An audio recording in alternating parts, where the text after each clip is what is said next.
Hello friends, চলে এসেছি নতুন একটা ভিডিও নিয়ে। আজ সন্ধ্যাবেলায় আমি কৃষ্ণর জন্য এই মিষ্টিগুলো বানিয়েছিলাম, তাই ভাবলাম তোমাদের সাথে শেয়ার করি। তো দেখো, ফার্স্টে আমি একটা কড়াইয়ে এখানে একটু ঘি বুলিয়ে নিয়েছিলাম গোটা কড়াইটাতেই। তারপরে আমি এখানে কিন্তু গুঁড়ো দুধগুলো কেটে নিয়েছিলাম, আর আমি এখানে 2 বাটি লিকুইড দুধ নিয়েছিলাম। তারপরে আমি এখানে 2 চামচ চিনি নিই।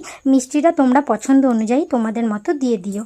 আর আমি এখানে 4 প্যাকেট গুঁড়ো দুধ নিয়েছিলাম। তোমরা যদি বেশি পরিমাণে মিষ্টি বানাতে চাও তো এখানে গুঁড়ো দুধের পরিমাণটা বেশি নিয়ে নিও, আর যদি কম বানাতে চাও তাহলে কম নিয়ে নিও। তারপরে এখানে কিন্তু অনবরত এভাবে নাড়তে হবে। তারপরে যখন এরকম হয়ে আসবে, তারপরে আমি একটা প্লেটের মধ্যে ঘি বুলিয়ে এটা নামিয়ে নিয়েছিলাম। তারপর আমি এখানে মেখে নেওয়ার জন্য হাতের মধ্যে একটু ঘি বুলিয়ে নিই, আর তারপরে এটা হালকা গরম অবস্থাতেই মেখে নিয়েছিলাম। তারপরে এখানে গোল গোল করে আমি এখানে চামচের সাহায্যে একটা শেপ দিয়ে দিই, কাটা কাটাভাবে। তোমরা চাইলে অন্যরকম শেপ দিয়ে দিও। আমি বুঝতে পারছিলাম না যে কীরকম শেপ দেবো, তাই এরকমভাবেই শেপ দিয়ে দিয়েছি। তো আমি এই ফার্স্ট টাইম কৃষ্ণর জন্য মিষ্টি বানালাম নিজের হাতে। আর একটা কথা বলে রাখি, আমি কিন্তু এখানে মিষ্টিটা কমই দিয়েছি, তোমরা চাইলে মিষ্টিটা একটু বেশি দিতে পারো।